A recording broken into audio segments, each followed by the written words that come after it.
Blog Talk Radio. Welcome to the Pond Hunter broadcast from the Under the Sea radio show on Blog Talk Radio. The Pond Hunter, in the pursuit of all things aquatic. Take a look into the world of koi ponds, water gardens, and the lifestyles of the aquatically obsessed. Meet the pros, hobbyists, and cover some no-nonsense pond advice straight from the field. The Pond Hunter, in the pursuit of all things aquatic. Here's your host, koi pond and water garden expert, Mike Gannon.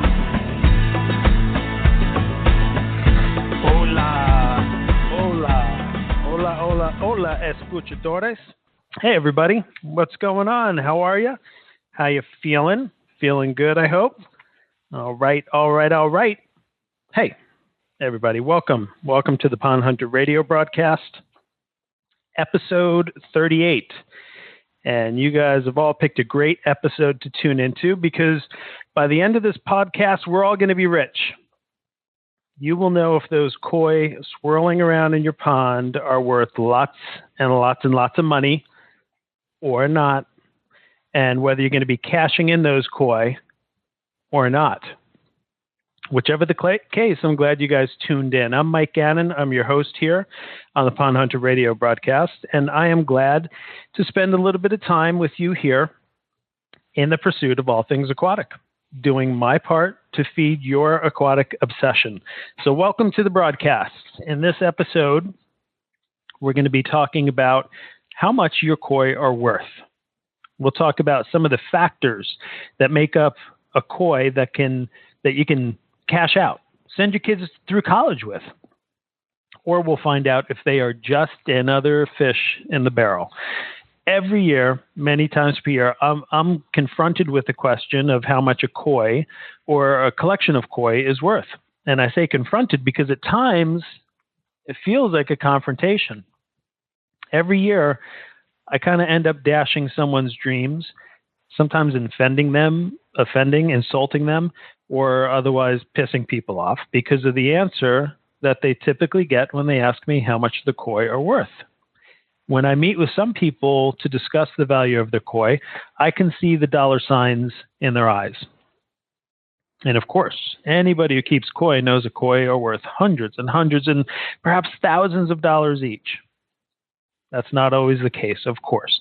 And I take no pleasure in bursting their bubble of wealth that their fish may bring to them. I actually feel kind of bad being the person that has to hand them the disappointing news that the koi really are not worth all that much. Sometimes not worth anything. You know? I don't like saying that to people. I wish I could always give them good news. It's hard telling somebody that the koi collection they inherited with their new home is not going to pay for their kids' college. They're not going to cash out on the koi. And if they're looking to get rid of koi, it may actually cost them money to find a new home for them.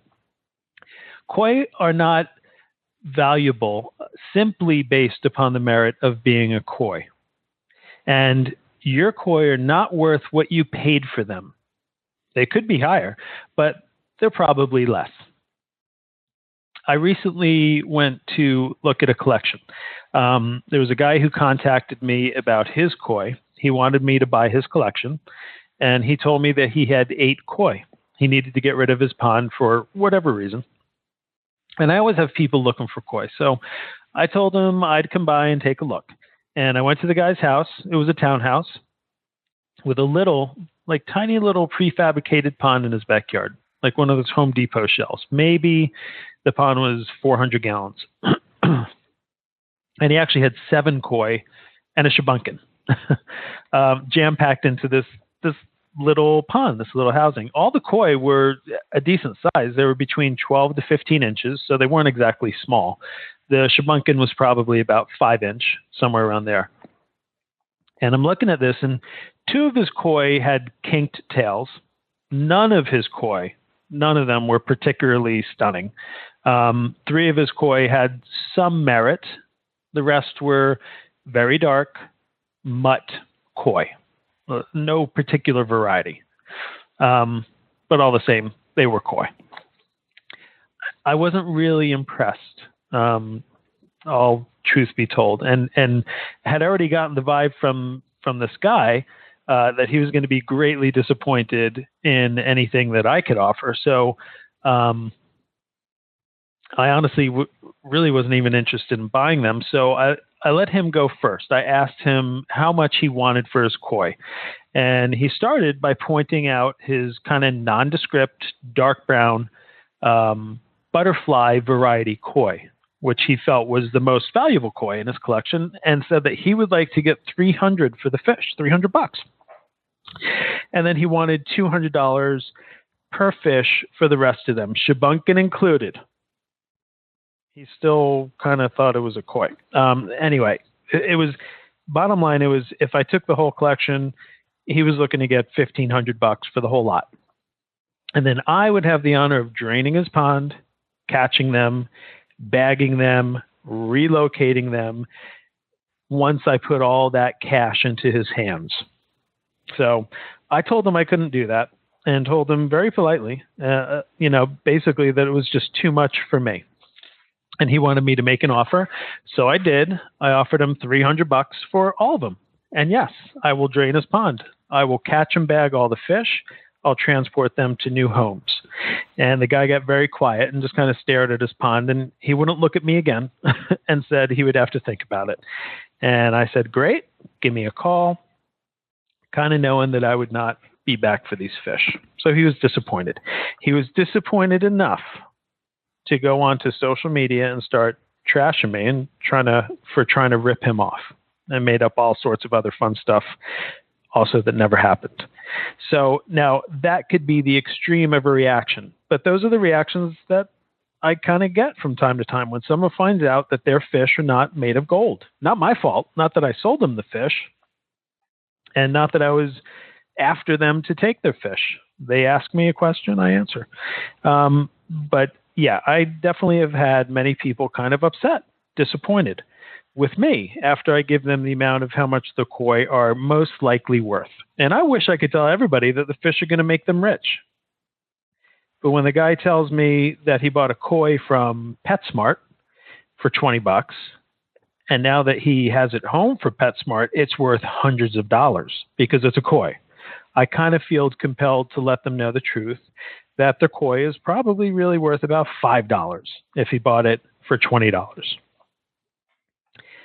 Another quickie, I had also really recently, I had a realtor, kind of a very uppity realtor.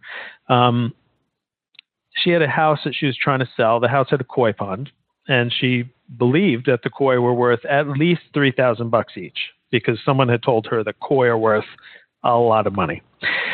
So she also was pretty pissed at me. I don't know why. They weren't her fish. Maybe she had some sort of deal going or anything. But when I told her that not only are most of the koi actually goldfish, which she disagreed with me on, and insisted that they're koi, but the ones that are koi were just mongrels. They really weren't worth anything, unless she wanted to catch them and try to sell them one by one on a fish-by-fish basis, then maybe she could get some money for them. Not to mention it was a 15,000-gallon pond somewhere in that neighborhood. On that particular assessment, I'll tell you, I actually did enjoy telling her koi weren't worth anything because she was kind of an ass. But the truth is that most people who call me asking how much the koi are worth are going to get kind of a disappointing answer. The koi are really not worth an awful lot. Sometimes not anything. If you don't know how much they're worth, they probably are not high-end valuable koi.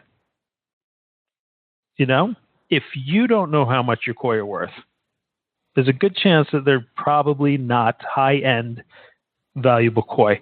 People who have valuable koi know that they have valuable koi, and they usually can back it up with paperwork and the reasons that their koi have value. So how much are koi worth and why? What is the criteria for knowing how much a koi is worth? What makes one koi worth $100 and another koi worth $10,000, $20,000, or $2.2 million? The most expensive fish ever sold was a koi of the Kohaku variety, bought by an American for $2.2 millones. It's a lot of dinero.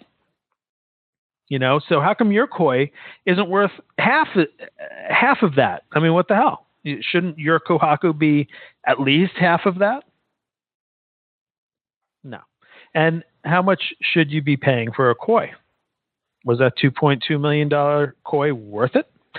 So let's look at some of the criteria that we can go over about the value of a koi.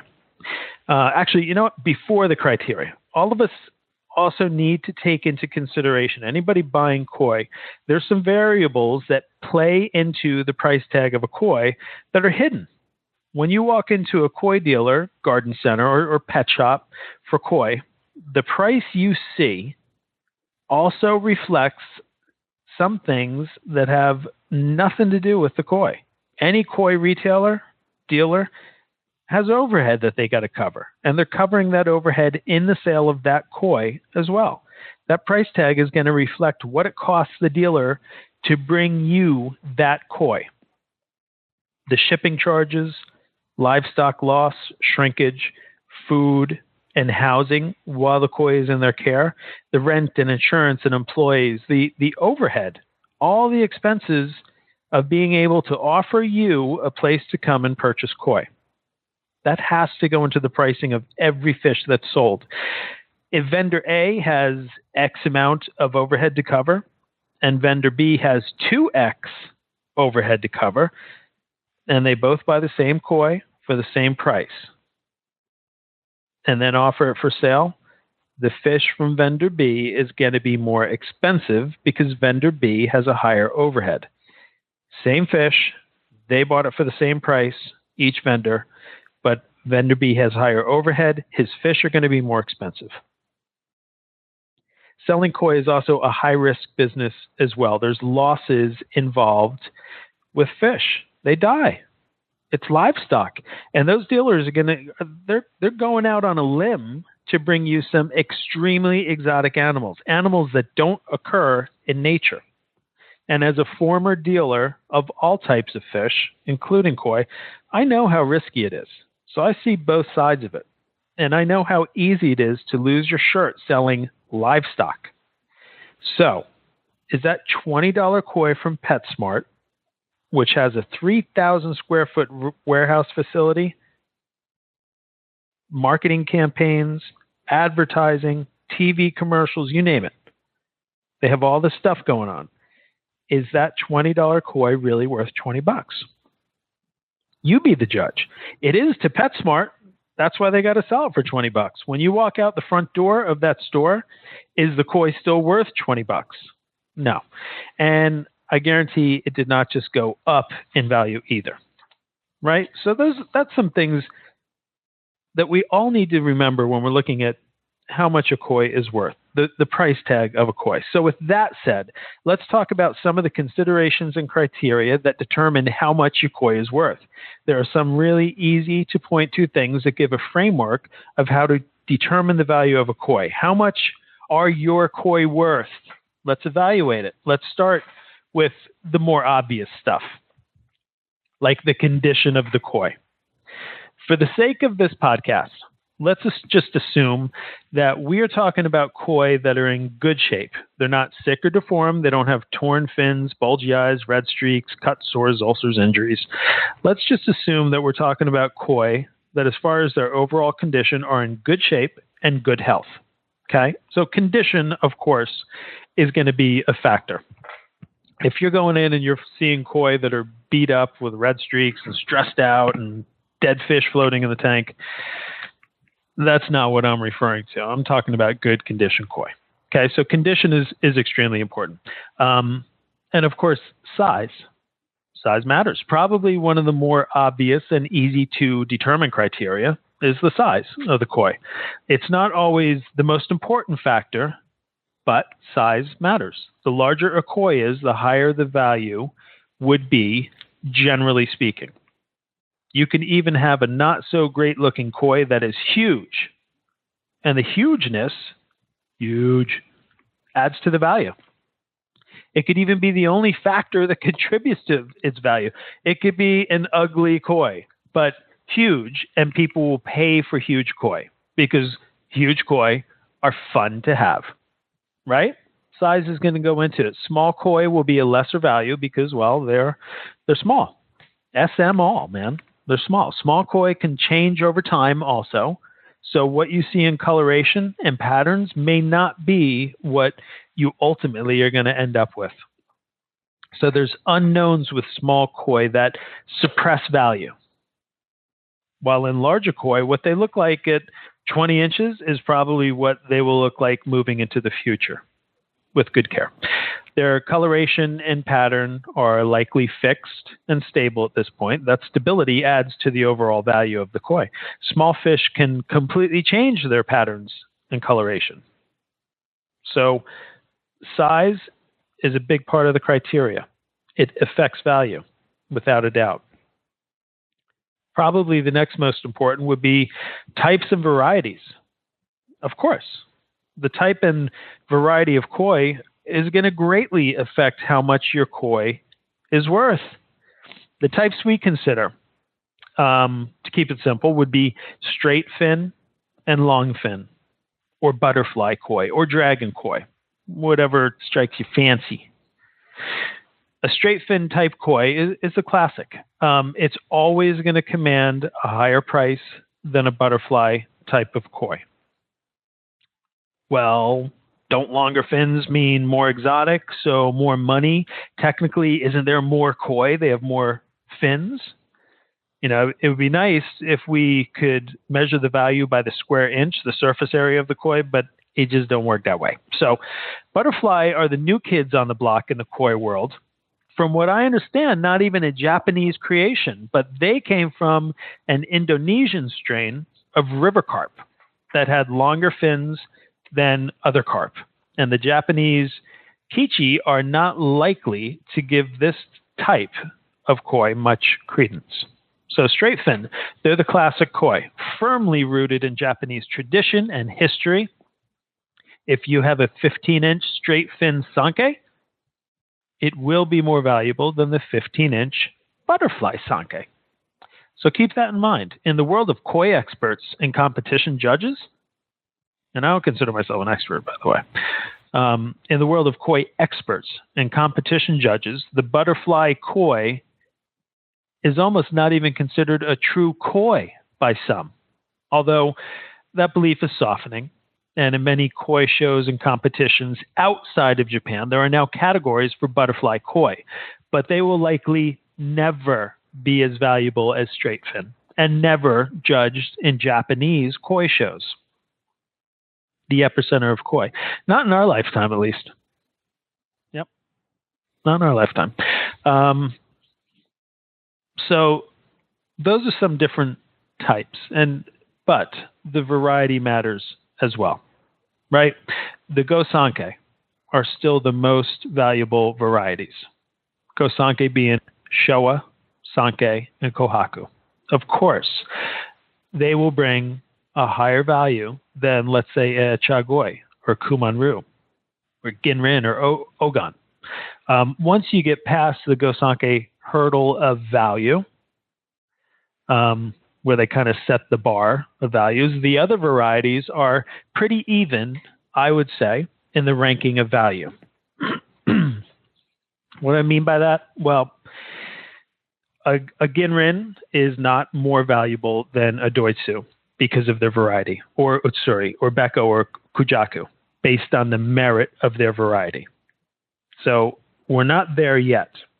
However, a Kohaku, Showa, Sanke is going to have more value than the Doitsu, Utsuri, Beko, right?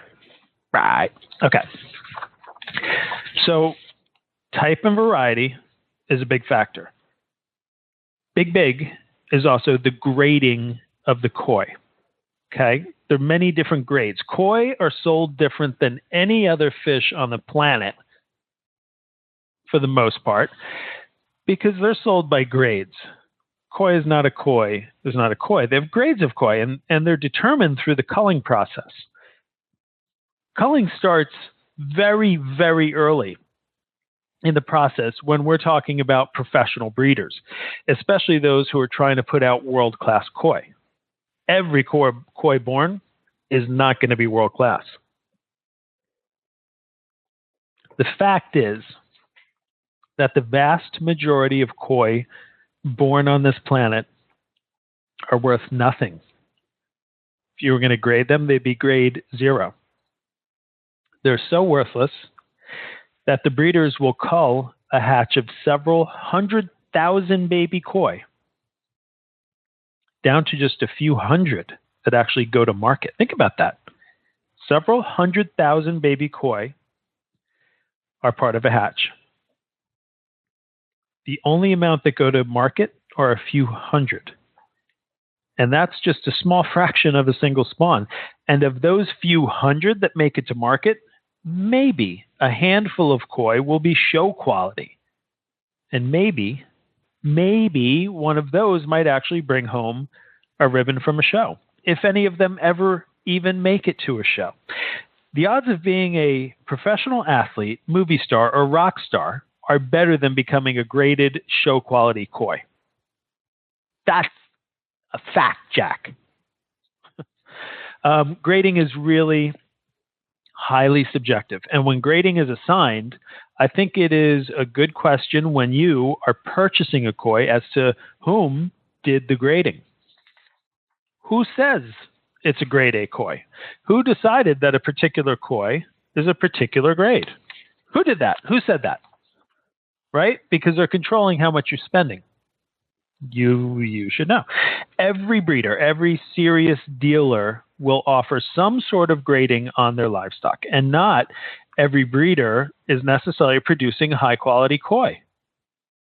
There are absolutely breeders out there that are going for quantity, not quality.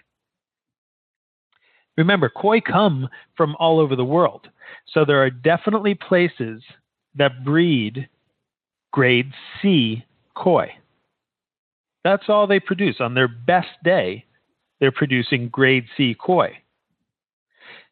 But then when they bring their grade C koi to market, they will apply a grading system to their fish. So overall, it's a grade C koi. But when they sell them, their grade C koi is now going to be graded by them. So they will choose grade A, grade B, grade C from their stock. Does that make sense? Am I making sense? That's why I say it's subjective. So all these fish are born grade C. They take those grade C koi and say, okay, of these, this is our grade A of the grade C. This is our grade B of the grade C. Okay? I'm probably making it more confusing. But anyway, I think you guys get it. A retail center. Let's say a retail center or a garden center buys some koi. And they decide that of the 100 fish that they purchased, they will now grade them on site. So the garden center buys 100, let's just say it again, grade C koi. And then of that 100, they're going to divide them up into their own vats. Maybe 30 need to go into the grade A vat, 30 into the grade B vat, and 30 go into the grade C vat, and 10 go into the premium vat. Right? See why I say it's subjective? You got to know who's grading your koi. Even the wording of the grades of koi changes from vendor to vendor, dealer to dealer. If I was to try and simplify the grading, I'd say that there would typically be 4 grades available from the typical serious vendor. I'm not talking about PetSmart. Grade A, grade B, grade C, and show quality. But those 4 grades can be described in so many different ways. Show quality is typically just show quality. You can't really dilute that. You shouldn't really dilute that. Which, by the way, very few vendors will ever actually have show quality koi because they're kind of expensive fish to just have in stock, hoping somebody's going to buy it. So show quality would be reserved, in my opinion, for the higher end dealers. If you want show quality, you got to know who you're dealing with, and you should seek out the higher end dealers. There's some great people out there selling great koi. like the guys who are going to Japan or international koi shows to buy their fish for resale. Those are the kind of guys who you may want to talk to about getting into show quality level of koi. If you walk into PetSmart and see show quality koi being offered or premium koi being offered, you have my permission. It's all just for marketing. All their koi are grade C at best. Let's just face it. All right. I'm going to stop banging up and beating up in the box stores for selling koi. So show quality is show quality. The other grades can have various wordings. There's, just the good old grade A, grade B, grade C. But grade A may also be called premium grade, choice, select grade, elite grade, or even import quality, whatever that means. Just because something's imported doesn't mean it's quality. So I think that's a funny term. Grade B can also be called standard grade or decorative grade. And grade C may just be called pond grade or common grade, right? You'll never see low grade. Like, would you go and buy low grade koi? You'll never see that. So in order to purchase a koi that is truly graded how it should be, it's really important to know where they come from. Like, what are their bloodlines? Especially if you're looking for quality koi. Bloodlines matter in the world of koi. Who's selling the koi and where they came from plays a very big role in how much a koi is worth. Some fish come from PetSmart. I'm back on PetSmart. Some fish come from PetSmart, and some koi come from established bloodlines that are certified by experts, right? Dainichi, for example, a very famous bloodline for koi. Dainichi will obviously hold and demand a higher value than a PetSmart fish, right? Makes sense. So who is selling them matters. Who is selling the koi plays into the value of the koi. I use Dainichi and PetSmart as the two extremes of the spectrum. Dainichi super high end, PetSmart the other end, right? So buying from Dainichi would be one of the best ways to buy a high quality koi. Buying from PetSmart would be one of the worst. And in between those two bookends, there are many ways that koi are sold, and by many people. I don't mean to pick on the big box pet centers that sell koi, but I really do not recommend buying from those type of vendors. In my opinion, it's pretty much the worst way to buy koi, right? Especially when there's koi experts from coast to coast and around the world. Do a little homework. Google that shit. GTS it. GTS it. You may find that you have an expert really close by. You'd be surprised where you can find some amazing koi experts. And if you really have no local access, many of these vendors will happily speak with you and spend time with you via phone or internet. A lot of them have photos of the koi that you'll be purchasing on their websites, on Instagram, on Facebook, and they even ship their koi right to your front door. If you're buying from Pet This or Pet That, don't kid yourself into thinking you got a great koi. You're most likely buying the cull of the cull, not the creme de la creme. So who you are buying from is really a big part of how much your koi are worth. There is value there in so many ways because of how the koi are treated, how they're kept, how they're fed, how they're handled. The certified bloodline will be a more valuable koi than a koi without papers. In the business, we call those KWAPs, koi without papers. Yeah, KWAPs. So bloodline matters. That's who they come from. But where they come from matters too. Are they domestic? Are they import? Import, you say? Okay. Well, from where? What does import mean? Japan? Or are they from the Philippines? Or Israel, Germany, Costa Rica, Panama, South Africa, Poland? Are they from Malaysia? Koi are bred all over the place, all over the world. Places like Malaysia, they're incredibly popular. The Philippines, incredibly popular. Koi keeping is blasting off in some of these countries, where it's growing in, slow measured increments in other countries. And some of where they're bred and they're bred all over the place. This can affect their quality and pricing. Some of their pricing may be made up from the shipping fees, just like the retailers have their overhead worked into it. Shipping fees, if you're getting imports, you're paying for that. You're paying for the shipping. It can get expensive flying koi around the world to end up in your pond. 8 pounds per gallon of water. Think about it. That's a lot of freight that the price of a koi will reflect. Water's heavy, man. And most shipping fees are really for the water, not so much the weight of the koi, right? Of course, imported koi are going to cost a bit more. What about domestic? Okay, so then let's get into domestic. From a breeder, I'm talking about. When I say domestic, I don't mean from your neighbor's backyard pond. And hey, your neighbor might be breeding some really nice stuff, who knows, but typically not. Do you have a koi farm near you?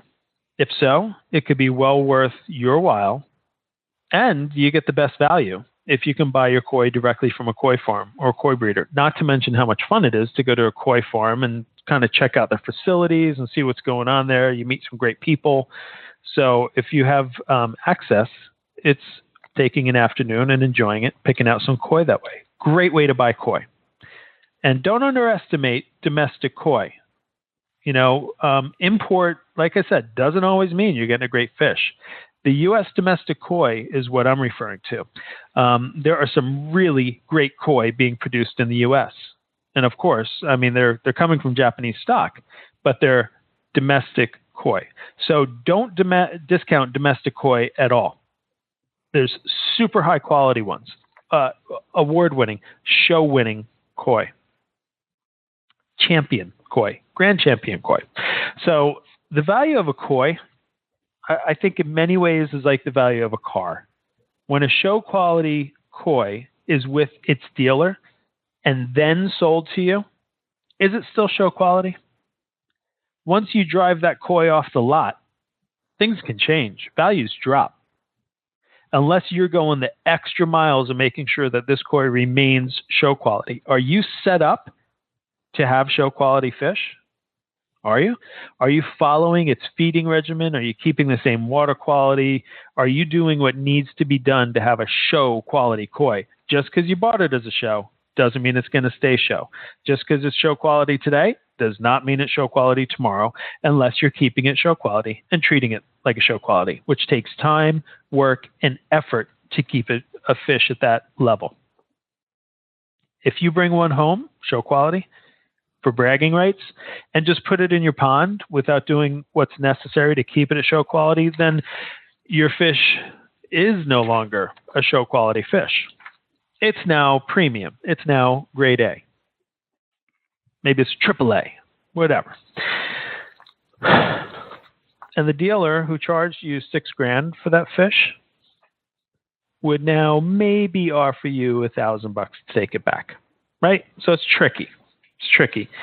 Value is highly subjective. How much your koi is worth is highly subjective. So let's recap real quick a little bit. The value of a koi, like we've talked about, is determined by many factors. A koi is not valuable simply based on the merit of being a koi.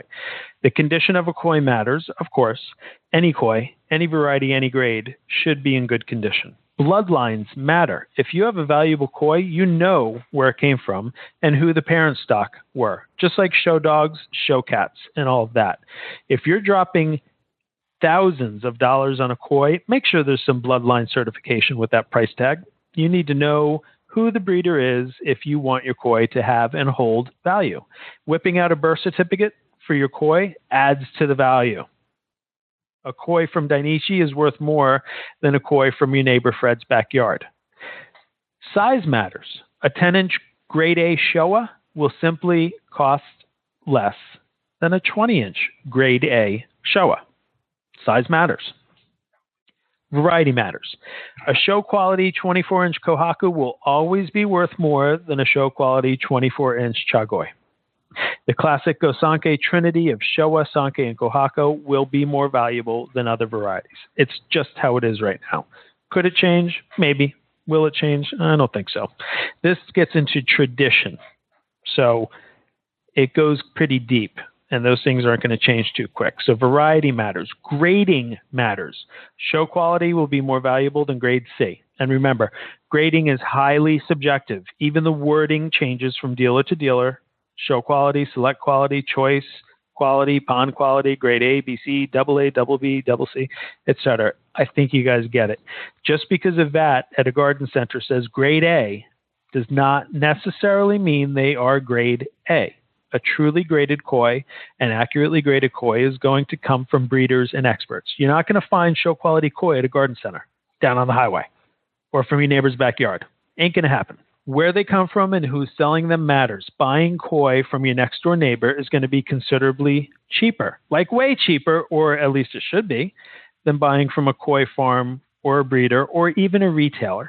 You know, if your neighbor Fred is selling koi out of his backyard, he shouldn't be charging as much as a retailer. For all the factors we talked about before, retailers are professionals with overhead. This is their living, right? They need to charge more for their fish. Fred is just pulling them out of his backyard. He's not doing anything special, so he should not be asking retail pricing, and you should not be paying it, or you're a sucker. If a pond keeper is selling his koi out of his backyard pond at retail, he's got to get a grip. Retailers can charge more because of they're professional, and it's financially risky, along with the overhead of keeping a business open. So, sorry, buddy. If you're that guy trying to sell fish out of his backyard pond, keep your dreams out of cashing out limited to a daydream or finding the right sucker. And that's not cool. Anyway, in a nutshell, a koi is worth what the buyer is willing to pay for it. The value is completely subjective. Do you think the koi collector who paid $2.2 million for his koi can turn around and sell it for $2.2 million? Hell no. An hour later, it was not worth $2.2 million. It went down. He'd be lucky to get half of that. Is the $20 koi from PetSmart worth $20? Hell no. Try $3. Is that backyard nondescript mongrel koi collection worth $1,500? Hell no. But that's according to me. Maybe you'd happily pay those prices. And that is why it's subjective. What's most important from all of this is simply that your koi are bringing you happiness. Beauty is in the eye of the beholder, and many times so is the value. The value of any koi is simply what the owner of that koi is willing to part with. It's the amount that you impose on it. If you won't part with a particular koi for less than $100, then it's worth $100 to you. I think most of you who are listening, you're not really in this amazing hobby and lifestyle for the money or the prospect of cashing out on your koi someday. If from listening to this podcast, you found out the koi that you wanted to sell so you could book that tropical vacation may not even be worth a bag of koi food, I apologize. But let's be real about it. Why did any of us get into this? It was never about the money when we fell in love with koi. We're in this because it brings us happiness. That's what it's about. Don't they make you happy? Has a koi ever made you upset? Don't koi just bring a smile to the faces of old and young alike, man and woman, regardless of who you are or where you come from? Koi keeping makes people happier. And it's a happiness that we can share. We can share it with our family, friends, and community. And you can't put a price on that. That is literally priceless. That is how much your koi are worth. Happiness. Thanks for listening, everybody, and sticking around. I'm honored to have had this time with you and had you with me for this broadcast, and hope that how much your koi is worth is an easier topic to comprehend. Sometimes prices for koi just don't make sense. Sometimes they make perfect sense. The more informed you are, the better your purchases will be, and the more value you will get. And if I contributed in any way, well, I'm happy to have done so. If I've contributed to you, maybe you could help me out. Leave me a review or a rating on iTunes. It would be appreciated. My name is Mike Gannon. The show is a Pond Hunter radio broadcast. You can find more Pond Hunter on Twitter, Instagram, Facebook, and YouTube. So please come by and say, hey, I'll catch you guys on the next broadcast, you koi-loving, crazy, aquatically obsessed freak jobs. Until then, be healthy in mind and spirit. Be happy. Share your passion of koi and pond keeping, the lifestyle, with those that you love and those that you are just meeting. Every time, if you can, share it with those you love. Life goes by too fast, and share the incredible lifestyle and hobby of pond keeping that you are truly blessed with, every one of you that you can. Pond keeping changes hearts and minds and can change the world. Now, that's something to ponder. So keep it pondy, everybody. And I'll catch you next time on the Pond Hunter radio broadcast. Take good care. You have been listening to the Pond Hunter radio broadcast on Blog Talk Radio with your host, Mike Gannon, the Pond Hunter. In the pursuit of all things aquatic, broadcasting Wednesday nights on Blog Talk Radio. The Pond Hunter, keeping it pondy for the aquatically obsessed. That's right, everybody. We'll see you next time. Thanks for tuning in. Have a good one. Peace out.